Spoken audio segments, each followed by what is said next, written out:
পিতামাতা যদি সন্তানের হক ঠিক মতো আদায় করে, আশা করা যায় ইনশাআল্লাহ সন্তান বড় হয়ে পিতামাতার হক ঠিক মতো আদায় করবে।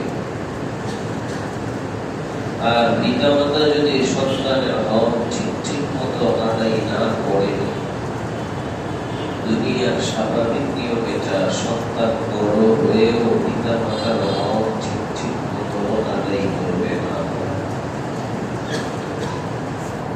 হক পরিপূর্ণরূপে আদায় করার পরেও সন্তান পিতামাতার হক আদায় করে। নবীর ঘরেও কাফের সন্তান জন্ম নিয়েছে, নবীর ঘরেও কাফের বিবি ছিল। নবী তো হক পুরাই আদায় করেছে। আমি আমার হক পরিপূর্ণরূপে আদায় করার পর সে যদি বিপথে চলে যায়, সেটার জন্য আল্লাহ আমাকে ধরবে না। আমি তো আমার চেষ্টা করেছি। আমি যদি হক আদায় না করি, তাহলে আমি আল্লাহর কাছে আটকে যাই। যেই হোক, সন্তানের কিছু হক আলোচনা হয়েছে, বলেছি 14টা হক আপনাদের সামনে বলবো।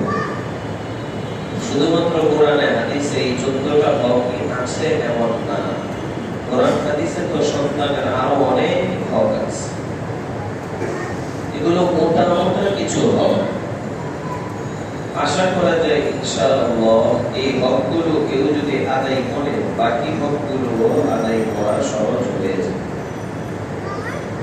তার মধ্যে বলেছিলাম জন্মের আগে 2টা, জন্মের পর 12টা। জন্মের আগে 2টা, 1 নম্বর নিজের জন্য একটা নেককার বিবি নির্বাচন করা। 2 নম্বর স্বামী স্ত্রী সহবাসের সময় দোয়াটা, একটা দোয়া আছে, ওই দোয়াটা পড়া। এটা সন্তানের হক। জন্মের পর 12টা, 1 নম্বর বাচ্চার কানে আযান দেওয়া। এই 3টা হক নিয়ে আলোচনা হয়েছে। জন্মের পর 2য় নম্বর হক আত-তাহনীর, আরবি শব্দ, এটা একটা সুন্নাত আমল। এর উচ্চারণটা হলো তা বড় হা, নুন ইয়া বড় কফ, তাহনীর। সবাই একটু বলেন তো আমার সাথে, তাহনীর, তাহনীর। আমাদের অনেক ভাইরা আছে আরবি শব্দ মুখ দিয়ে বের করতে পারে।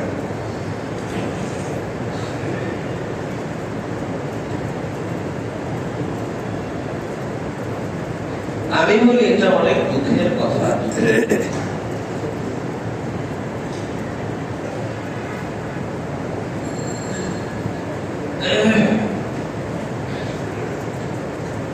আমাদের যুবকদেরকে যদি খেলা কত ধরনের পরিভাষা আছে জিজ্ঞেস করা হয়, যে ব্যাটিং করে তার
আর এটার ভিতরে দুধ কেমনে ঢুকে পুরাটাই তো পেশাব দিয়ে দুধ যদি ঢুকাইতে হয় আগে তো পেশাব করে সব বের করতে হবে, তারপরে নতুন করে ভালো করে ধুয়ে পরিষ্কার করে পবিত্র করতে হবে, এরপরে যদি দুধ ঢুকায় তাহলে দুধ ঠিক থাকবে। তবে দুনিয়ার বোতলে নামাক পরিষ্কার করে পাক করাটা কষ্ট, এত সহজ না। সহজ না মানে সহজ, তারপরও সহজ না। ফালাইতে হবে, ধুইতে হবে, পবিত্র করতে হবে। আল্লাহ যে একটা পাত্র দিয়েছে অন্তর, গুনার নাপাকি দিয়া ডুবা, গুনার নাপাকি দিয়া অপবিত্র হয়ে আছে, কান্দা হয়ে আছে। এটাকে পাক করার জন্য বিশেষ কোনো কষ্ট করা লাগে না, খালি বান্দার মনের ভিতরে আসবে যে আল্লাহ যা করেছি ভুল করেছি, অন্তরটা তো নাপাক হয়ে আছে, আর জীবনে কোনোদিন কোনো অন্যায় করবো না, আর কোনো নাপাকি দিতে ঢুকাইতাম না, আল্লাহ তওবা করলাম, তুমি মাফ করে দাও। আল্লাহ বলবে বান্দা আমি তোর অন্তর পবিত্র করতে বসো, দেরি করবো। আগে অন্তরটারে পাক করতে হবে, তারপরে আস্তে আস্তে আল্লাহ সেগুলো করবে। এজন্য কিছু সুন্নত শব্দ, সুন্নত আমল এগুলো মুখস্থ রাখার চেষ্টা করো। শব্দটা আরবি, তা হা দুন ইয়া ওয়া কফ, তাহঈদ। সবাই বলেন শব্দটা কি? তাহঈদ মানে কোন বুজুর্গের থেকে একটু খেজুর চাবাইয়া বাচ্চার মুখের তালুতে লাগায় দাও। বাচ্চা জন্মের পর কোন বুজুর্গের থেকে একটু খেজুর চাবাইয়া বাচ্চার মুখের তালুতে লাগায়। মাশাআল্লাহ, যেহেতু আলোচনা করি তো অনেকের ভিতর আমলও চলে এসেছে। গত সপ্তাহে এক ভাই আমার কাছে খেজুর নিয়ে এসেছে, খেজুর চাবাই দিয়ে বাচ্চার মুখ পেয়েছে, এটা একটা গুরুত্বপূর্ণ আমল। বুখারী শরীফ হাদিস নাম্বার 3909 39 নম্বর হাদিস। হাদিসের বর্ণনাকারী হযরত আসমা রাদিয়াল্লাহু তাআলা আনহা বলেন, আন্নাহা আমারাত বিআবদিল্লাহ ইবনে যুবাইর। হযরত আসমা রাদিয়াল্লাহু তাআলা আনহা বলেন, আমার পেটের মধ্যে আমার সন্তান আব্দুল্লাহ ইবনে যুবাইর আসলো। আব্দুল্লাহ ইবনে যুবাইর হযরত আসমা কে আগে হযরত আসমার পরিচয় জানেন। হযরত আসমা রাদিয়াল্লাহু তাআলা আনহা হযরত আবু বকর রাদিয়াল্লাহু তাআলা আনহুর গর্ভে, হযরত আয়েশা রাদিয়াল্লাহু তাআলা আনহার গর্ভে, হযরত জুবাইর রাদিয়াল্লাহু তাআলা আনহুর বিবি জলিলুল কদর সাহাবী হযরত আব্দুল্লাহ ইবনে জুবাইর মা। হযরত আসমা বলে, আমার পেটের মধ্যে আমার সন্তান আব্দুল্লাহ ইবনে যুবাইর আসলো। ফাখারাজতু ওয়া আনা মুতিমুন, আমি হিজরত করার জন্য মক্কা থেকে মদিনার দিকে বের হলাম। যখন আমি হিজরত করার জন্য মক্কা থেকে মদিনার দিকে বের হলাম, তখন একেবারে শেষ মুহূর্ত আমার চলতেছিল, প্রসব হবে অবস্থায় একেবারে শেষ সময় আমার চলতেছিল।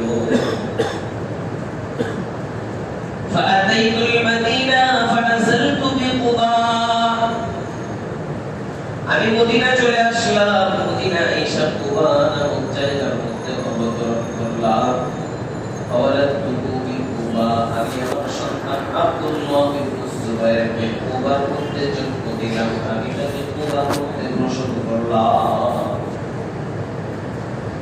ثم أتيت به النبي صلى الله عليه وسلم, জন্মের পর আমি আমার সন্তানটাকে আল্লাহ নবীর দরবারে নিয়ে আসলাম। আল্লাহ নবীর দরবারে আইনা আমি আমার সন্তানটাকে আল্লাহ নবীর কোলের মধ্যে উঠাইয়া দিলাম। এত আস্তে সুবহানাল্লাহ। জন্মের পর কার কোলে উঠছে, বাক্যটা কেমন দেখছে। ثم دعا بتمرة, আল্লাহ নবী খেজুর আনার জন্য বলল, খেজুর আনার জন্য বলল।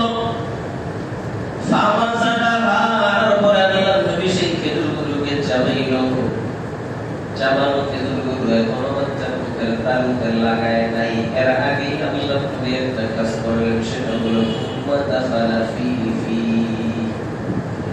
আল্লাহ নবী আমার বাচ্চার মুখের মধ্যে একটু থুথু দিয়া দিল, থুথু দিয়া দিল। فكان أول شيء دخل جوف رسول الله صلى الله عليه وسلم, সন্তান আব্দুল্লাহ ইবনে জুবাইর এমন সৌভাগ্যবান সন্তান, এমন সৌভাগ্যবান সন্তান, সে দুনিয়াতে আসার পর তার পেটের মধ্যে সর্বপ্রথম যে জিনিসটা গিয়েছে সেটা হলো আমার নবীর থুথু মোবারক। আমি বলি মাঝে মাঝে একটু পাগলামি করবেন না। বাচ্চা কাচ্চা জন্ম নিলে হুজুর করবে গেলে এটার কিন্তু কিছু আছে। বিভিন্ন মাহফিলে বয়ানে যায়, আমি একটু চেষ্টা করি হাদিস বলে কোরআন বলে কথা বলার, আরবিটাও বলি অর্থটাও।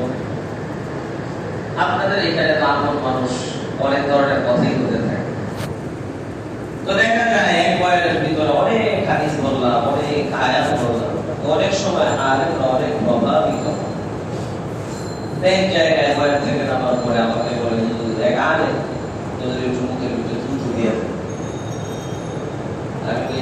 অনেক বয়স হয়ে যায়, আড্ডায় দিলাম কিছু না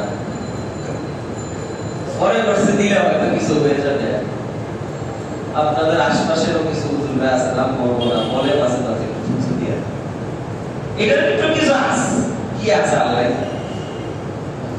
ফাহান্নাকাহু আল্লাহ পরিবার সেই চাপা খেজুর গুলো বাচ্চার মুখের তালুতে লাগায় দিল, তাহনিক করলো। ওয়াবাররাকা আলাইহি, তার জন্য বরকতের দোয়া করলো, বরকতের দোয়া। ফাকানা আউওয়ালা মাউলুদিন উলিদা ফি ইসলাম, হযরত আসমা বলে আমার সন্তান আব্দুল্লাহ ইবনে জুবাইর কোন সৌভাগ্যবান সন্তান, সৌভাগ্যবান সন্তান কেমনে শোনো। মুসলমান হিজরত করে মদিনা চলে আসার পরে কারো বাচ্চা হয় না, কারো বাচ্চা হয় না। কাফের মুশরিক বেঈমানেরা মুসলমানদেরকে নিয়ে ঠাট্টা বিদ্রুপ করা আরম্ভ করলো, বলাবলি করা আরম্ভ করলো। মুসলমান কুলক্ষণ দেখো, মুসলমান মদিনাতে আসার পরে কারো কোনো বাচ্চা হয় না। হযরতে আসমা বলে আমার সন্তান আব্দুল্লাহ ইবনে জুবাইর মদিনাতে সর্বপ্রথম জন্মগ্রহণ করেছে। আমার সন্তানের জন্মের বরকতে ওই কাফের মুশরিক বেঈমানদের মুখের মধ্যে চুলকায় গেছে। তারা আর এখন মুসলমানদেরকে নিয়ে কোনো ধরনের ঠাট্টা বিদ্রুপ করতে পারে না। বাচ্চা জন্মের পর পারে হুজুরের থেকে একটু খেজুর চাবাইয়া বাচ্চার মুখে তালুতে লাগায়। হুজুর তো পাবেন কোথা? তো অনেকে বলবে হুজুর তো কই আছে, হুজুর উজানি আছে, চরমনাই আছে, সারসিনা আছে, জয়পুর আছে, কোন জায়গায় আছে? উনাদেরকে পাবেন কোথেকে? আপনি তো থাকেন নিজের এলাকায়। এই জায়গায় একটা ভালো করে কথা বুঝছেন, আমার জন্য আপনার জন্য কে হুজুর? আমার এলাকায় আল্লাহ যেই হুজুরকে আমার দ্বীনের কাজের জন্য কবুল করছে সেই আমার জন্য সবচেয়ে বড় হুজুর। তবে খেসটা লাগছে কোথায় জানেন? শয়তান একটা চক্রান্ত করেছে, সেটা হলো কাছের হুজুরের থেকে বক্তৃতারে সরাইয়া শয়তান বক্তৃতা লাগাই দিয়েছে দূরের হুজুরের সাথে। আমাদের কাছে দূরের হুজুরে বড় হুজুর মনে হয়, কাছের হুজুরে বড় হুজুর মনে হয়। কেন শয়তান কাজটা করছে জানে? শয়তান খুব ভালো করে জানে এই বেটার লোক যদি দূরের হুজুরের সাথে মহব্বত হয়, দূরের হুজুরকে যদি বেশি ভালোবাসে, তাই না তো ওই হুজুরের সাথে তার জীবনও সাক্ষাৎ দিয়ে দিত না। বছরে একবার হইলে হইতেও পারে, নাও হইতে পারে, তো দুই একবার যদি সাক্ষাৎ হয়ও সমস্যা নাই। আমি শয়তান তো সারাক্ষণ এলাকায় আছি, তার হুজুরের সাথে দুই একবারের সাক্ষাতে আর কতটুকু দিনদার হবে? আমি শয়তান পুরো বছর হ্যান্ডেল মাইরা হুজুরেরটা দূর করে ফেলাতে ঝামেলা নেই। কিন্তু কাছের হুজুরের সাথে যদি মহব্বত আর ভালোবাসা হয়ে যায়, ভক্তি হয়ে যায়, তাহলে তো সারাক্ষণ কাছের হুজুরের কাছে আসা যাওয়া রাখবে, বিভিন্ন বিষয়ে পরামর্শ করবে, মাসআলা জিজ্ঞেস করবে, দ্বীনের পথে চলার চেষ্টা করবে। শয়তান খুব ভালো করে জানে, তাইলে তো এই লোকটা পাক্কা দিনদার হয়ে যাইব, সারাক্ষণ হুজুরের কাছে আসা যাওয়া থাকবে। আমি শয়তান তো ফেল মারবো, যার কারণে শয়তান কাছের হুজুরের থেকে মহব্বত সরাইয়া দূরের হুজুরের সাথে লাগায়। আমাদের কাছে কাছের হুজুর হুজুর, আপনি যারা বড় হুজুর মনে করেন, এই জায়গায় কাছে ওই জায়গায় তারা বড় হুজুর মনে করেন, মনে করে এই ছোট হুজুর।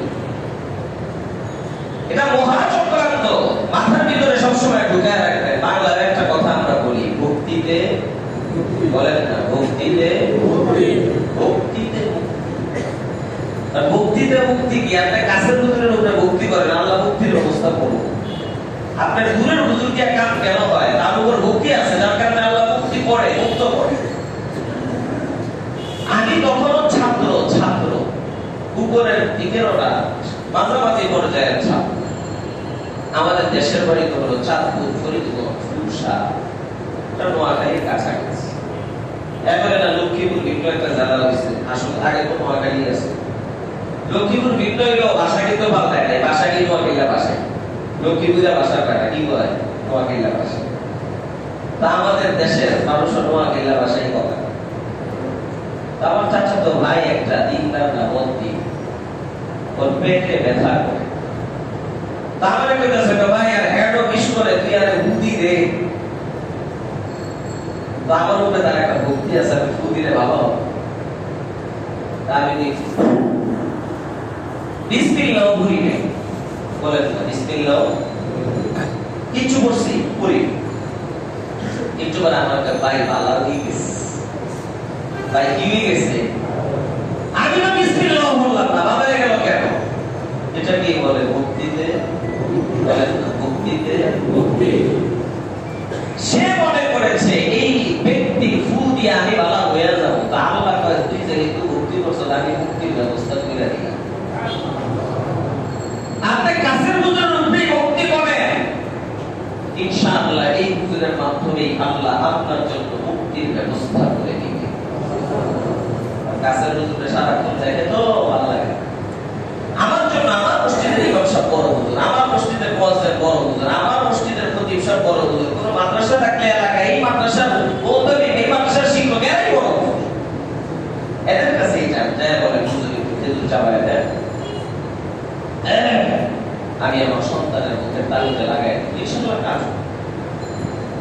2 নম্বর হক করলাম আর তাহদিদ, কোন হুজুরকে থেকে খেজুর চাবাইয়া বাচ্চার মুখে তালুতে লাগায়। 3 নম্বর হক আদ-দুআ লিল ওয়ালাদ, বাচ্চার জন্য দোয়া করা, বরকতের দোয়া করা। বলেন কিসের দোয়া করা? বরকতের দোয়া করা।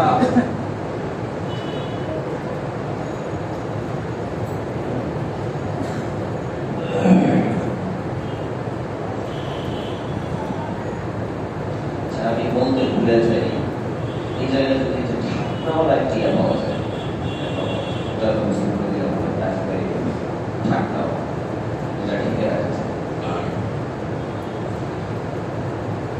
3 নম্বর হক আদ-দুআ লিল ওয়ালাদ, বাচ্চার জন্য বরকতের দোয়া করা। সবাই বলেন কিসের দোয়া করা? বরকতের দোয়া করা। আবু দাউদ শরীফ হাদিস নাম্বার 5106, হাদিসের বর্ণনাকারী হযরত আয়েশা রাদিয়াল্লাহু তাআলা আনহা বলেন কানা রাসূলুল্লাহ সাল্লাল্লাহু আলাইহি ওয়াসাল্লাম ইউদাবিস সিবিয়ান, আল্লাহর নবীর কাছে ছোট ছোট বাচ্চাগুলোকে আনা হতো, ফায়াদউলাহু বিল বারাকা, আল্লাহর নবী তাদের জন্য বরকতের দোয়া করতেন, বরকতের দোয়া। হযরত আইয়ুব সাখতিয়ানি রাহিমাহুল্লাহ বহু বড় মানের বুজুর্গ, তার বিষয় কিতাবের মধ্যে আছে কানা ইদা নারুদান বিল মাউলুদ, যখন সে পুরো বাচ্চার কান্নাকাটির আওয়াজ শুনতো, সাথে সাথে এইভাবে দোয়া করতো, বারাকাল্লাহু আলাইকা ওয়া আলা উম্মতি মুহাম্মাদিন সাল্লাল্লাহু আলাইহি ওয়াসাল্লাম, আল্লাহ তুমি এই বাচ্চার উপর বরকত দান করো, আল্লাহ নবী মুহাম্মদ সাল্লাল্লাহু আলাইহি ওয়াসাল্লামের সকল উম্মতের উপর বরকত দান করো। বাচ্চা দেখলে সাথে সাথে বরকতের দোয়া করো। আরবি একটা শব্দ, ছোট শব্দ, বারাকাল্লাহ, বলেন শব্দটা কি? পারলে আরবিটা বলে দিও বাচ্চা দেখো, এটা শুধু আপনার হক না, এটা সবার দায়িত্ব। যে কেউ বাচ্চা দেখলে সাথে সাথে বরকতের দোয়া করবেন, বরকতের দোয়া। আর যদি মুখ দিয়ে বের না হয়, কমপক্ষে বাংলায় বলেও বলবেন, আল্লাহ তুমি এই বাচ্চার উপর বরকত দান করো। বলেন আল্লাহ তুমি বাচ্চার উপর কি দান করো? কেন বরকতের দোয়া করতে হবে? একটা কারণ আছে। বাচ্চাদের বদ নজর খুব বেশি লাগে। বদ নজর মাশাআল্লাহ সুঠামের অধিকারী, সুস্থ সবল সুশ্রী ফুটফুটে একটা বাচ্চা, এক দেড় সপ্তাহ দুই সপ্তাহ মাথায় একেবারে জীর্ণ শীর্ণ হয়ে গেছে, রোগে আক্রান্ত হয়ে গেছে, খাবার দাবার খায় না, বিভিন্ন সমস্যা, স্বাস্থ্য নষ্ট হয়ে গেছে। বলে তো এমন হয় না? হয় না? মানুষ বলে বদ নজর লাগছে। বদ নজর 100 ঠিক, একেবারে 100 ঠিক, কোনো সন্দেহ নাই। বদ নজর শরীয়তের দ্বারা প্রমাণ। মুসলিম শরীফের মধ্যে আসছে হযরত আব্দুল্লাহ বিন আব্বাস রাদিয়াল্লাহু তাআলা আনহু বলেছেন, আল আইনু হাক্কুন লাউ কানা শাইউন সাবাকাল কদরা লাসাবাকাতুল আইন। বদ নজর এমন মারাত্মক একটা জিনিস, এমন মারাত্মক একটা জিনিস, তাকদীরের বাহিরে কোনো কিছু হয় না। যদি কোনো কিছু তাকদীরকেও পার করে চলে যাওয়ার ক্ষমতা রাখতো, বদ নজর এমন একটা মারাত্মক জিনিস, এটা তাকদীরকে পর্যন্ত পার করে চলে যেত। এটার খারাপ প্রভাবটা এত বেশি। বদ নজরের বিষয়ে বড় লম্বা চওড়া কথা আছে, আমি আপনাদেরকে ওগুলো বলবো না, শুধু একটা মজার হাদিস শোনাবো। বদ নজর যে লাগে, বদ নজর শুধুমাত্র ছোটদের গায়ে লাগে এমন না, বড়দেরও লাগে। আর যার বদ নজর লাগে সে খারাপ হওয়া জরুরি না, খারাপ মানুষেরও বদ নজর লাগে, ভালো মানুষেরও বদ নজর লাগে। বলেন খারাপ মানুষেরও বদ নজর লাগে, ভালো মানুষেরও। ইবনে মাজাহ শরীফ হাদিস নাম্বার 3509, বড় মজার হাদিস। হাদিসের বর্ণনাকারী হযরত আবু উমামা বিন সাহাল বিন হুনায়ফ। এখানে আপনাদেরকে আবার কষ্ট দেব, দুইটা নাম কষ্ট করে একটু সবাই মুখস্থ করতে হবে, বলতে হবে আমার সাথে। দুইজন সাহাবীর নাম, নামগুলো বলাটা হাদিসটা বুঝার উপর, হাদিসটা বুঝার জন্য সহায়ক হবে। একটা নাম হলো সাহাল বিন হুনায়ফ, সবাই বলেন সাহাল বিন হুনায়ফ। আরেকটা নাম আমির বিন রবিয়া, বলেন সবাই আমির বিন রবিয়া। হাদিসের বর্ণনাকারী হলো সাহাল বিন হুনায়ফের সন্তান আবু উমামা। সে বলছে মাররা আমির বিন রবিয়া বিসাল বিন হুনায়ফ ওয়া ইয়ান্তাসিলু। হযরত আমির বিন রবিয়া রাদিয়াল্লাহু তাআলা আনহু আমার বাজার সাহাল বিন হুনায়ফের পাশে দিয়া হেঁটে যায়, তখন আমার বাজার খালি গায়ে গোসল করে। আমার যে সমস্ত ভাইয়েরা অন্যদের সামনে খালি গায়ে গোসল করেন, আপনারা বিশেষভাবে মনোযোগের সাথে কথাটা শুনবেন। হযরত আমির বিন রবিয়া আমার বাজারের পাশে দিয়া যায়, আমার বাজার তখন খালি গায়ে গোসল করে। আমার আব্বা জানের শরীরটা দেখা আমির বিন রবিয়া একটা মন্তব্য করলো। সে বলল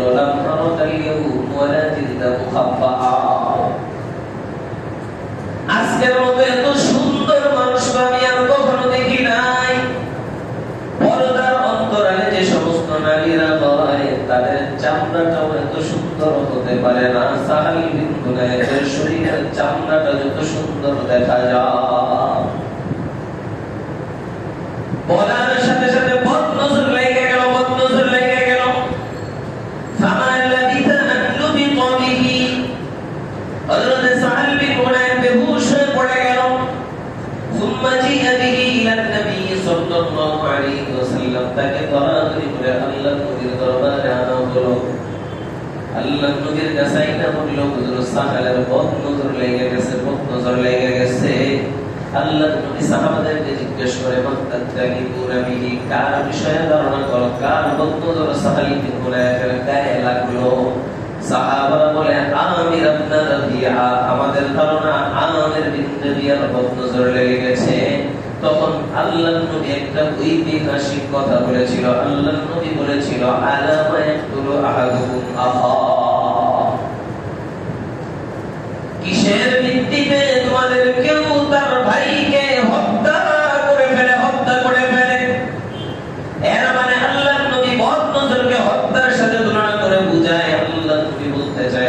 করে যেমন একজন মানুষের জীবনটা নষ্ট করে দেওয়া যায়, বদ নজর এমন একটা জিনিস ওটার কারণেও একজন মানুষের জীবনটাকে নষ্ট করে দেওয়া যায়। فإذا رأى أحدكم في أخيه ما يعجبه, তোমাদের মধ্যে কেউ যখন তার ভাইয়ের কোনো ভালো কিছু দেখবে, যেটা দেখার পরে তার কাছে ভালো লাগলো, কথাটা বড় সুন্দর, চেহারাটা বড় সুন্দর, হাসিটা বড় সুন্দর, হাতের লেখাটা বড় সুন্দর, রান্নাটা বড় মজার, আরো কত বিষয় থাকতে পারে, শরীরের চামড়াটা বড় সুন্দর, বহু কিছুই দেখে তার ভালো লাগলো, দেখার পর সে যেন কোনো মন্তব্য না করে, সে যেন তার জন্য বরকতের দোয়া করে, বরকতের দোয়া। আমি নবী বলতেছি, যদি বরকতের দোয়াটা করে দেয়, আল্লাহ তাকে ওই ব্যক্তির বদনজর থেকে রক্ষা করবে।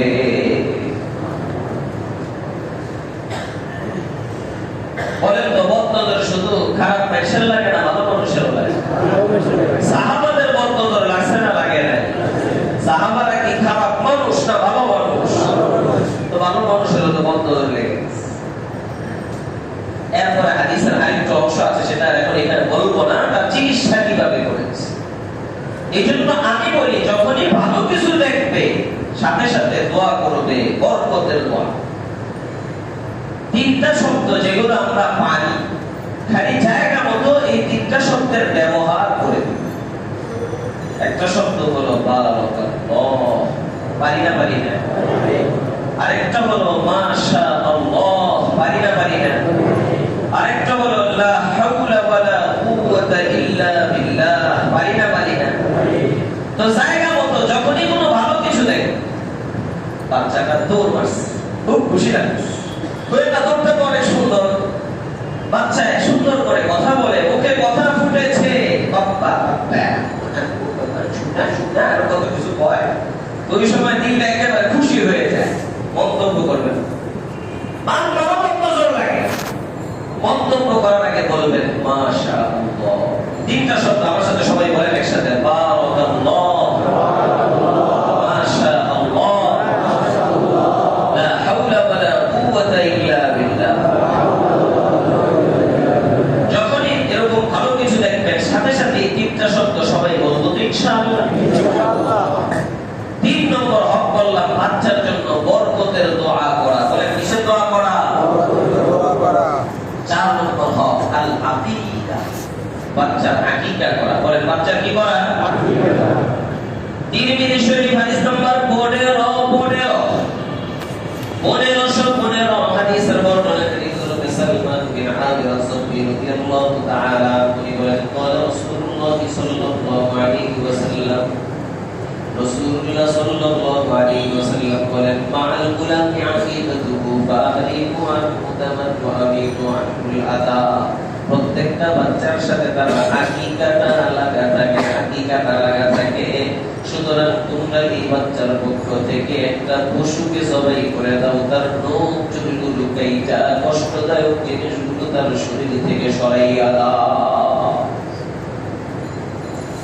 আবু দাউদ শরীফ হাদিস নাম্বার 4230 হাদিসের বর্ণনাকারী হযরত সামুরা বিন জুনদুব রাদিয়াল্লাহু তাআলা তিনি বলেন, قال رسول الله صلى الله عليه وسلم, রাসূলুল্লাহ সাল্লাল্লাহু আলাইহি ওয়াসাল্লাম বলেন, كل غلام نذير بعقيدته, প্রত্যেকটা বাচ্চা তার আকিকার উপরে বন্ধক থাকে।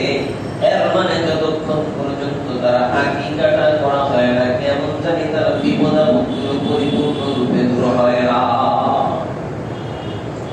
তুযবাহু আনহু ইয়াওমা সাবিহি, আকিকাটা কোন দিন করা হবে? আল্লাহর নবী বলেন, তার জন্মের থেকে 7 দিনের মাথায় আকিকাটা করা হবে। জন্মের থেকে 7 দিনের মাথায়, বলেন কয় দিনের মাথায়?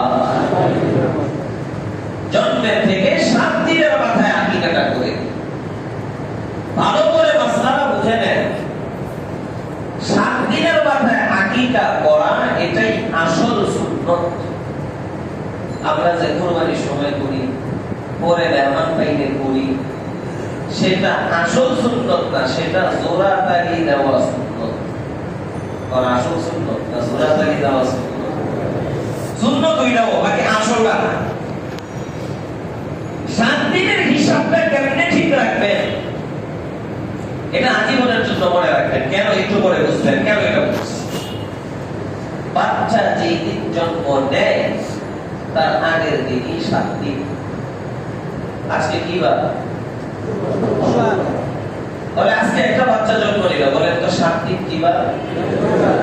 বৃহস্পতিবার একটা বাচ্চা জন্ম নিয়েছে, 7 দিন কি বার? বুধবার। বুধবারে জন্ম নিয়েছে, তো 7 দিন কি বার? মঙ্গল। তবে ব্যস্তা লাগছে কোথায় জানেন? আমাদের সমাজে যে জায়গায় ভুলটা হয় সেটা হলো রাতে কোনো বাচ্চা জন্ম নিয়েছে, আজকে রাতেই মনে করেন একটা বাচ্চা জন্ম নিয়েছে, তাহলে আমরা বলি বাচ্চাটা জন্ম হয়েছে কি বার? শুক্রবার। কি বলি? বাচ্চাটা জন্ম হয়েছে কি বারে? যার কারণে তার আকিকাটা হবে বৃহস্পতিবার। অথচ শরীয়তের আলোকে যখন রাত্র শুরু হয়ে যায় তখন কি আর আগের দিন থাকে না পরের দিন আরম্ভ হয়ে যায়? ইংরেজির আলোকে না, কিসের আলোকে? শরীয়তের আলোকে। যখন রাত্র আজকে আরম্ভ হয়ে যাবে তো ওটা কি আর শুক্রবারের রাত না শনিবারের রাত? তাহলে বাচ্চাটা কি শুক্রবারে জন্ম নিয়েছে না শনিবার? তাহলে তার আকিকা হবে কি বার? শুক্রবার। তাহলে আকিকা হবে কি বার? এই কথাটা আজীবনের জন্য মনে রাখবেন। কেন বুঝবেন একটু। একজনকে বললাম আকিকাটা করলেন না কে? 7 দিনের মাথায় টাকা পয়সা তো আছে আপনার, সমস্যা কি?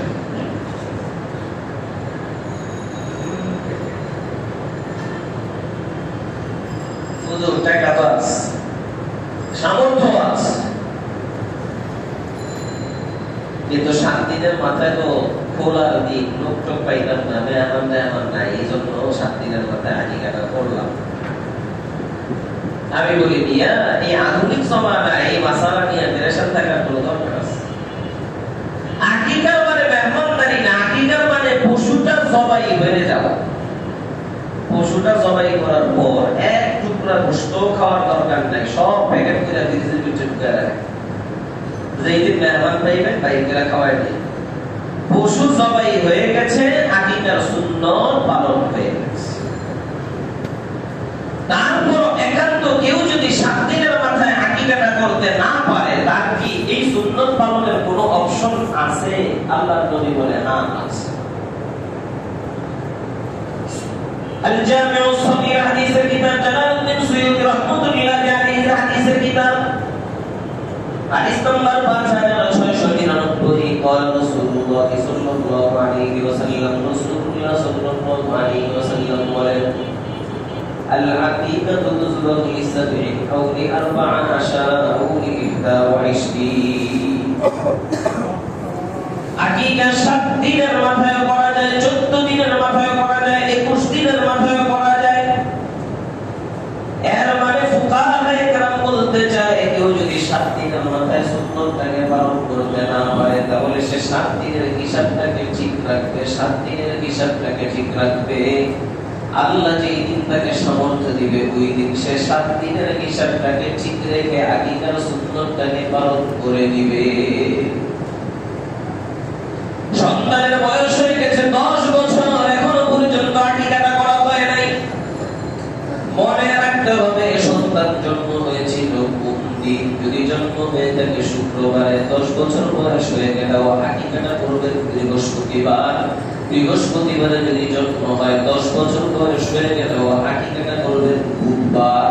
যেই দিন জন্ম নিয়েছে তার আগের দিন যদি আকিকাটা করা হয় এটা 7 দিনের মাথায় পড়বে ইনশাআল্লাহ।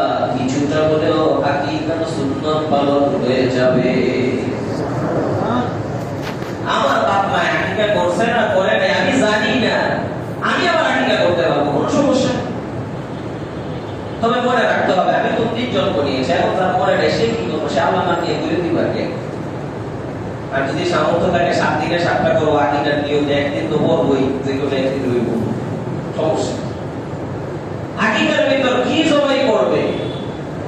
তিরমিজি শরীফ হাদিস নাম্বার 1513 হাদিস নাম্বার বর্ণনাকারী হযরত আয়েশা রাদিয়াল্লাহু তাআলা তিনি বলেন রাসূলুল্লাহ সাল্লাল্লাহু আলাইহি ওয়াসাল্লাম আমারা মা'আল ইশাতাতি উকাফিআতান ওয়া আল জারিয়াতি শাআতান যদি বলে ছেলের সন্তান বলে সমবয়স্ক দুইটা বকরি জবাই করবা, মেয়ে সন্তান বলে একটা বকরি জবাই করবা।